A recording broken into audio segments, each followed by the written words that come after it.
कभी सोचा है कि जो फोन हम इस्तेमाल करते हैं, जो कपड़े हम पहनते हैं या हमारे घर में जो फल आते हैं, ये सब हम तक पहुंचते कैसे हैं? ये कहानी एक ऐसे सफर की है जो हमारी नजरों से तो दूर है, पर हमारी पूरी दुनिया को चलाता है। तो ये होता कैसे है? ये एक बहुत बड़े अदृश्य नेटवर्क के जरिए होता है जो पूरी दुनिया को एक दूसरे से जोड़ता है। और इस पूरे सिस्टम के दिल में एक बहुत ही साधारण सी चीज है जिसने सब कुछ बदल कर रख दिया। जी हाँ, शिपिंग कंटेनर। ये जो धातु का सादा सा बक्सा दिख रहा है ना, यही मॉडर्न ग्लोबलाइजेशन की, आप कह सकते हैं, रीढ़ की हड्डी है। इसी ने इंटरनेशनल ट्रेड को इतना आसान और सस्ता बनाया है। लेकिन जैसा कि हम आगे देखेंगे, हर बक्सा एक जैसा नहीं होता। तो सबसे पहले ये समझना होगा कि अलग-अलग तरह के सामान को अलग-अलग तरह की देखभाल चाहिए होती है, और इसी वजह से इस ग्लोबल काम के लिए खास तरह के कंटेनर बनाए गए हैं। सबसे आम है स्टैंडर्ड ड्राई कंटेनर। इसे ग्लोबल ट्रेड का वर्क हॉर्स भी कहते हैं।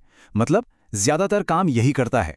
कपड़े, खिलौने, इलेक्ट्रॉनिक्स, लगभग हर तरह का सूखा सामान इसमें एकदम सेफ रहता है। फिर आता है रीफर कंटेनर। ये असल में एक चलता फिरता रेफ्रिजरेटर है, बस बहुत बड़ा।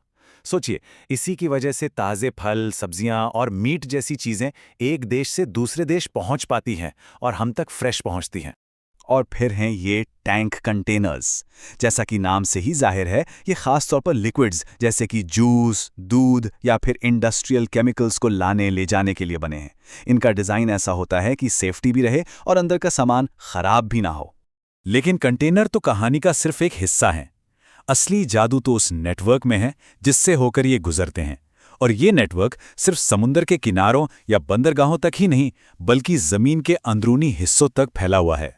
यहीं पर एंट्री होती है इनलैंड कंटेनर डिपो यानी आईसीडी की। मजे की बात यह है कि इन्हें ड्राई पोर्ट्स या सूखे बंदरगाह भी कहते हैं। मतलब ये देश के अंदर होते हैं और बंदरगाहों वाला बहुत सा काम यहीं निपटा देते हैं, जैसे कस्टम क्लियरेंस और लोडिंग अनलोडिंग। तो प्रोसेस कुछ ऐसा होता है। सामान ट्रकों से आईसीडी आता है, यहाँ सारे कस्टम के कागजी काम पूरे होते हैं, फिर सामान को कंटेनर में लोड करके ट्रेन पर चढ़ाया जाता है और फिर ये सीधा समुद्री बंदरगाह की तरफ निकल जाती है। मतलब हर स्टेप बिल्कुल सेट है।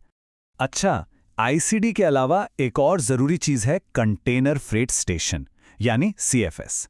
ये वो जगह है जहां छोटे छोटे शिपमेंट्स को मिलाकर एक बड़े कंटेनर में भरा जाता है, या फिर एक बड़े कंटेनर के सामान को निकालकर छोटे छोटे शिपमेंट्स में बांटा जाता है। छोटे व्यापारियों के लिए तो ये एक तरह से लाइफलाइन है। तो सवाल ये है कि ये पूरा सिस्टम, ट्रक, ट्रेन, जहाज, इतने आराम से एक साथ काम कैसे करता है? इसका जवाब एक बहुत ही पावरफुल आइडिया में है। इसे कहते हैं मल्टी मॉडल ट्रांसपोर्ट। सुनने में भारी लगता है, पर इसका मतलब बहुत सिंपल है। सामान ट्रक से ट्रेन पर, ट्रेन से जहाज पर जाता है, लेकिन कंटेनर को रास्ते में कभी खोला नहीं जाता। एक बार पैक हो गया तो वो सीधा अपनी मंजिल पर ही खुलता है। आप कंटेनर को एक यूनिवर्सल अडेप्टर की तरह सोच सकते हैं, क्योंकि इसका साइज स्टैंडर्ड है। ये किसी भी ट्रक, ट्रेन या शिप पर आराम से फिट हो जाता है, जिससे पूरा सफर एकदम स्मूथ हो जाता है। और इसके फायदे, अरे वो तो जबरदस्त हैं। ट्रांसपोर्टेशन का खर्चा कम होता है, टाइम बचता है, सामान ज्यादा सेफ रहता है, टूटने फूटने का खतरा भी कम हो जाता है। कुल मिलाकर इसने पूरी शिपिंग प्रोसेस को बहुत आसान बना दिया है। तो सवाल ये है कि इस पूरे सिस्टम का असर कितना बड़ा है। मतलब इसने हमारी दुनिया की इकोनॉमी को कैसे बदल दिया। जरा इन आंकड़ों को देखिए। 1970 में जहां करीब 2600 मिलियन टन सामान समंदर के रास्ते भेजा जाता था, वहीं 2007 आते आते ये नंबर 3 गुना से भी ज्यादा बढ़कर 8000 मिलियन टन के पार चला गया। यह सच में एक बहुत बड़ी छलांग है। इसे ऐसे समझिए, सिर्फ एक साल 1996 में 4.76 बिलियन टन, जी हां, बिलियन टन सामान जहाजों पर लादा गया था। मतलब ये नंबर इतना बड़ा है कि सोचकर ही हैरानी होती है, और ये इस नेटवर्क की असली ताकत को दिखाता है।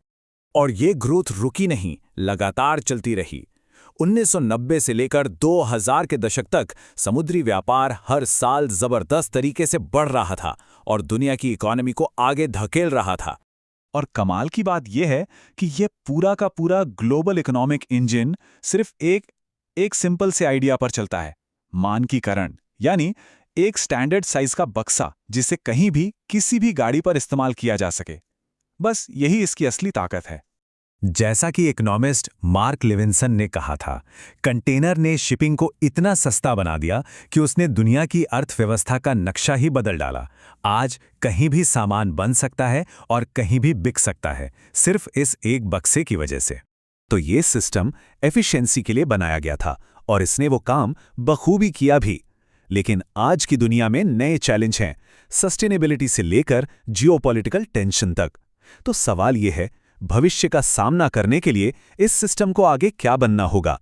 ये एक ऐसा सवाल है जिसका असर हम सब पर पड़ेगा।